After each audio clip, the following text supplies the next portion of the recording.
Hello, my name is Nurit, and I will talk today about memory partitioning during hybrid search.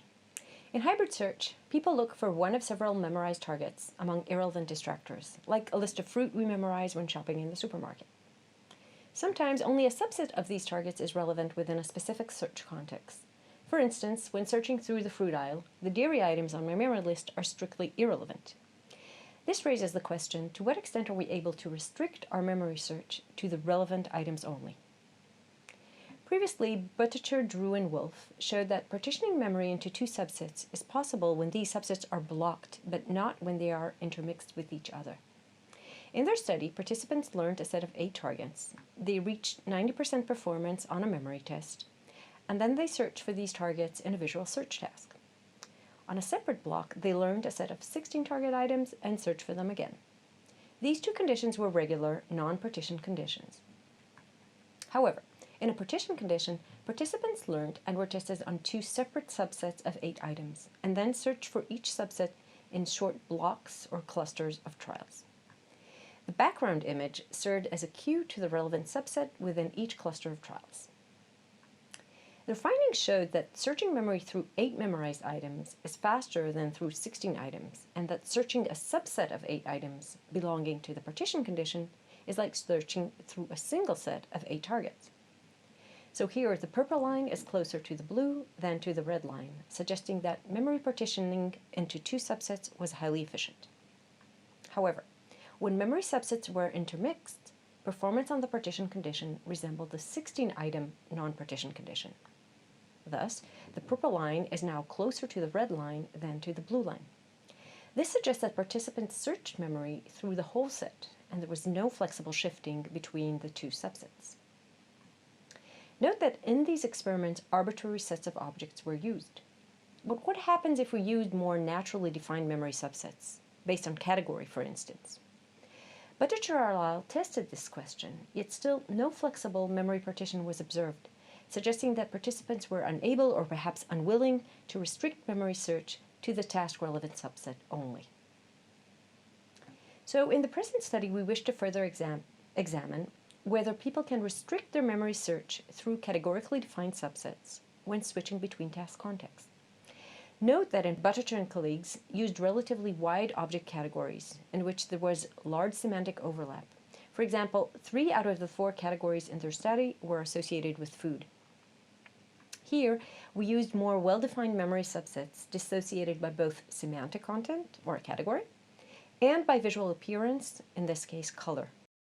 We hypothesize that since semantic content is an important factor in organizing information in memory, people should be able to restrict their search through categorically defined subsets and to flexibly shift between them. To this end, we manipulated orthogonally categorical and visual perceptual factors, creating 4 partition conditions, each containing 2 memory subsets of 8 items. Achromatic images in each category were tinted by an arbitrary color, such that one condition contained memory subsets of same category and the same color. Here, both are red animals. In another condition, subsets were of the same color but different categories, in this case animals and vehicles. And 2 additional conditions were composed of different colors. We assume that the color factor, despite being a surface feature, may nevertheless assist in dissociating the 2 subsets during encoding and memory retrieval. In addition, we had 2 non-partition conditions composed of 8 and 16 items, as in the previous studies. And of course, categories and colors were counterbalanced across subjects.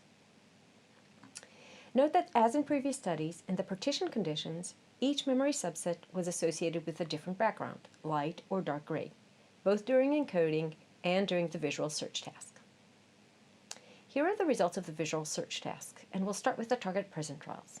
First, these are the non-partition conditions in blue shades, and as you can see, searching through a memory set size of 8 items is faster than through 16 items.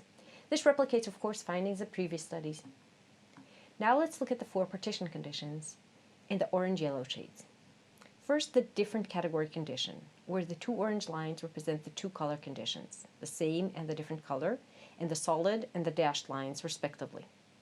As you can see, there is no color effect, and the average performance for 2 different category subsets, or the 2 orange lines, falls somewhere in between the two non-partition conditions, or the two blue lines. However, when we compare this performance to the same category partition condition, which is a new control condition added in the current study, and just to remind, it comprises of two memory subsets of the same category, like two subsets of animals. Indeed, we see a significant difference between the two partition conditions when collapsed across color and visual set size, suggesting that there is a categorical effect. In fact, we can see that both partition conditions are somewhat shifted up above the two non-partition conditions if we look at the orange and yellow lines versus the dark and light blue lines, implying that there may be some general cost component when partitioning memory into two smaller memory subsets.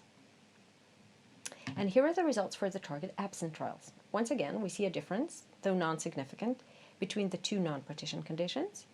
Within the partition conditions, clearly there's no color effect, and see how close is the different category partition condition to the 16-item non-partition condition.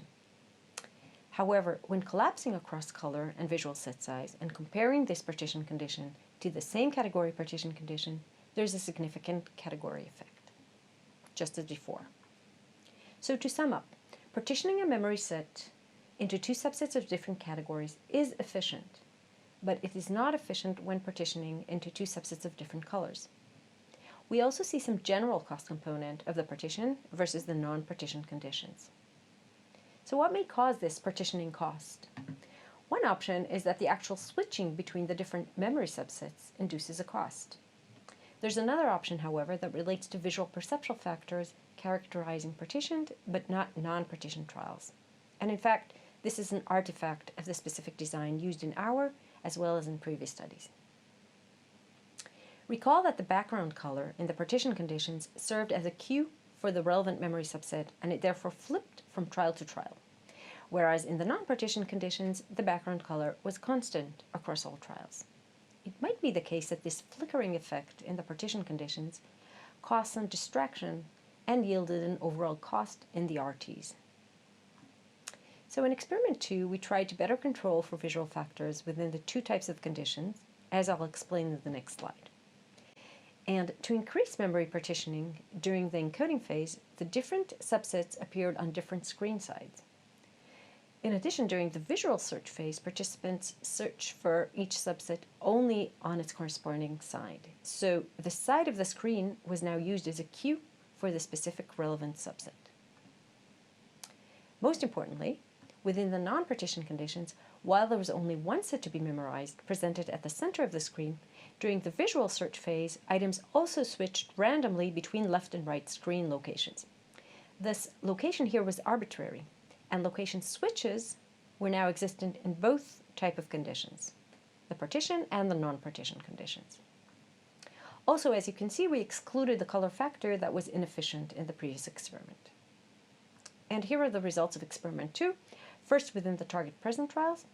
As you can see, there's a significant difference between the two non-partition conditions, so searching memory through a set of 16 items is slower through a set of 8 items, as seen before.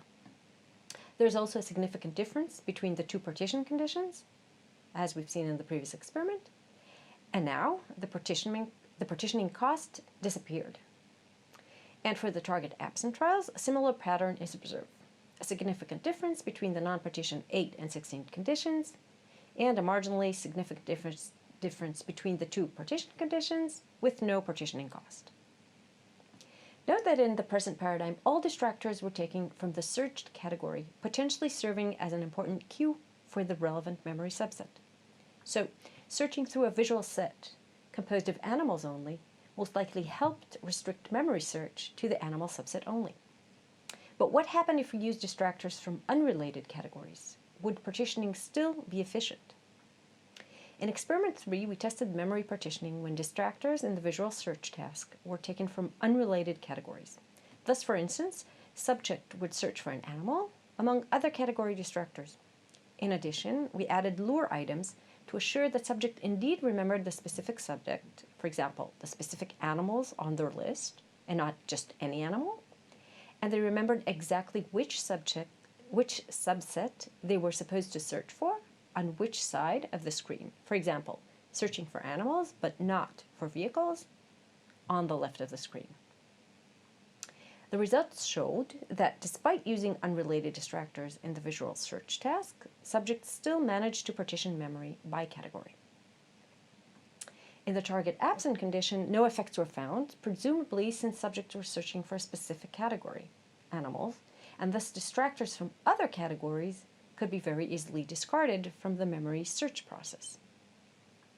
I should also mention that the lure item results showed that subjects were highly aware of the specific subset they were asked to search for on each trial. So taken together from our 3 experiments, we can conclude that flexible partitioning of memory on the basis of categorical identity is possible and is efficient. And partition by category is possible even when distractors in the visual search phase are taken from other unrelated categories. So that's it for now. I would like to thank you for your attention, and thanks to my collaborators, Jeremy Wolf, Igor Utochkin, Michaela Nartkar, and Sharon Yakim. And thanks again for all of you.